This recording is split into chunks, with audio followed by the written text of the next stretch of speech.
এভাবে জুস বানালে খুব কম সময় লাগবে। আন্টি, আমাদের আঙুরের 2 গ্লাস জুস দিন। এক্ষুনি দিচ্ছি মা।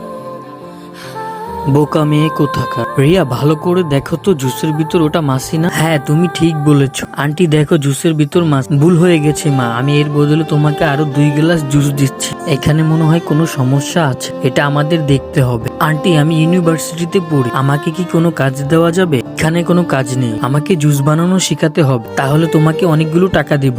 আচ্ছা ঠিক আছে, তুমি এতবার করে বলছো সেজন্য আমি তোমাকে শিখাচ্ছি। চলো আমার সাথে চলো। প্রথমে ডাস্টবিনের সব ফল একত্র কর, তারপর গ্লাস ভর্তি পানি নাও, তাহলে লাভ একটু বেশি করতে পারবে। হ্যাঁ আন্টি, ঠিক বলেছো। এই কেমিক্যাল গুলো জুসের সাথে মিশাতে হবে, তাহলে একটু বেশি স্বাদ হবে। আন্টি, আপনার তো অনেক অভিজ্ঞতা, আপনার কি হবে যখন সত্যিটা বের হয়ে যাবে? আমি আপনার সব অপকর্ম এই ফোনে রেকর্ড করে ফেলেছি। কে তোমার কথা বিশ্বাস করবে? সব লোক ভিতরে আসো, আজকে ফ্রিতে জুস খাওয়াবো। এরপর রিয়া সব সত্যিটা বলছে, এই মহিলা কিভাবে ভেজাল জুস বানায়। সবাই সত্যিটা জানার পর তার জুস তাকেই খাওয়াচ্ছে। নিজের মাকে মন থেকে ভালোবাসলে ভিডিওটিতে লাইক দিয়ে চ্যানেলটি সাবস্ক্রাইব করুন।